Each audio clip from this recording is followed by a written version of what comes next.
आज आपण चिकन सुक्क करणार आहोत। त्याच्यासाठी कढई गरम केलेली आहे, त्याच्यात तेल टाकून घेते।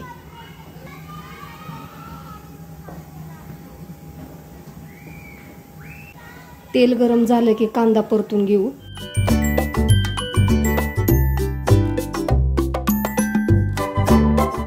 कांदा मऊ आणि गुलाबी रंगावर परतून घेऊयात। कांदा परतलेला आहे।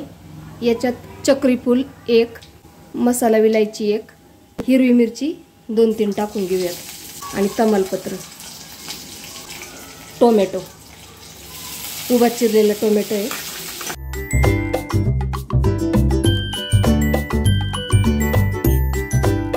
टोमॅटो जरा मऊ होईपर्यंत परतून घेऊयात।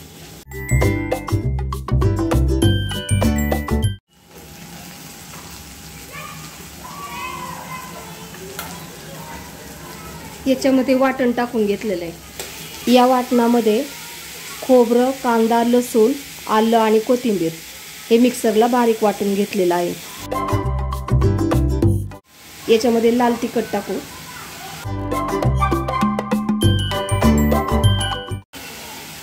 थोडीशी हळद, कांदा लसूण मसाला आणि साठवणीचा काळा मसाला, चिकन मसाला टाकून घेऊ। सर्व परतून घेऊयात।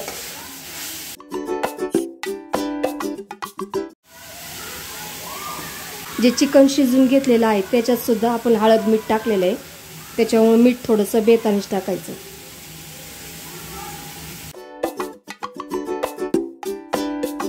शिजलेलं चिकन टाकून घेऊ।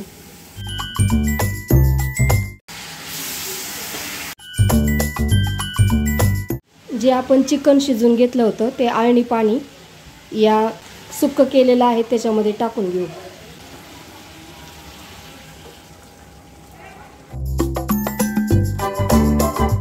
चिकन सुक्क करताना त्याच्यात दुसरं पाणी, साधं पाणी टाकायचं नाही। जे शिजवलेलं आळणी पाणी आहे तेच टाकायचं, तेव्हाच मग सुक्क चिकन चवदार होतं। 5 ते 10 मिनिटं आपण असंच मंद गॅसवरती राहून देऊ। अशा पद्धतीने चिकन सुक्का आपलं झालेलं आहे। तुम्हाला माझी रेसिपी कशी वाटली ते कमेंट्स करून नक्की सांगा। चॅनलला नवीन असतील तर लाईक, शेअर आणि सबस्क्राईब करायला विसरू नका। धन्यवाद।